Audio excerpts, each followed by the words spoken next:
Баршаңызға қайырлы күн. Сіздермен Әсем. Бүгін кішкентай балаларға арналған мини пицца дайындаймыз. Пиццамыздың қамырына ұн, жылы су, жылы сүт, ашытқы және сұйық май қажет. Ыдысқа суды құямыз. Сүтімізді, ашытқымызды, сұйық майымызды, тұзымызды салып, барлығын жақсылап араластырамыз. Одан кейін екіге бөліп ұнымызды саламыз. Ұнымызды қалақшаның көмегімен араластырып аламыз. Екінші бөлігін саламыз. Осылай қамырымыз бен ұнымыздың барлығы араласқанша жақсылап қалақшамен араластырып аламыз.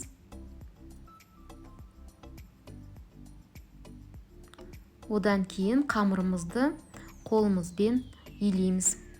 Қамырымыз иығанғанша илейміз. Сол кезде қамырымыз қолымызға жабыспайды, жылтыр болады.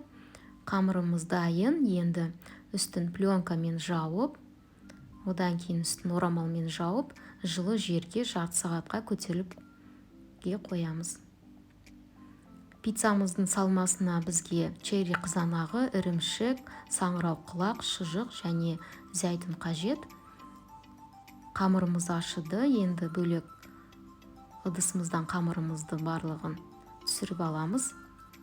Шет-шетін жинап, қамырымызды кішкентай бөліктерге бөліп аламыз. Осы қамырмен сіздер үлкенде пицца жасасаңыздар болады. Мен осындай кішкентай пицца жасағанды ұнатам, өйткені балалар осыны сүйіп жейді. Осылай барлық қамырларымызды шар тәріздес пішінге келтіріп алдық. Енді пергамент қағаз төселген ыдысымызға салып, қамырымыздың кішкене үстін басамыз. Одан кейін үстін орамалмен жауып 5 минутқа қоямыз көтерілуге. Қамырымыз көтерілді. Енді біз әдемілік үшін шет-шетіне жұмыртқаның сарысын жағып шығамыз. Жақпасаңыздар болады, егер жақсаңыздар, қамыры әдемі болып шығады.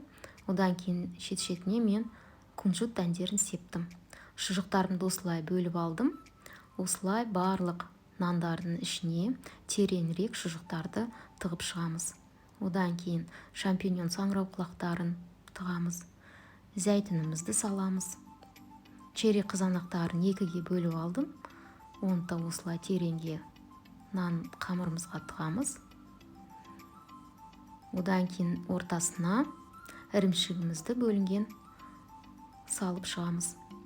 Пешімізді алдын ала 180 градусқа қыздырып қоямыз. 30-35 минут пісіреміз. Бұл жерде сіздердің пештеріңіз әртүрлі болуы мүмкін, қызарып піскенге дейін пісіріп аласыздар. Пиццамыз дайын болды. Мини пиццалар өте жұмсақ, үлпілдек, қамыры өте жұмсақ. Осы пиццаны балалар жақсы жейді. Өзі де жасасаңыздар, осы пицца сүйкімді, дастарханға ерекше сән береді.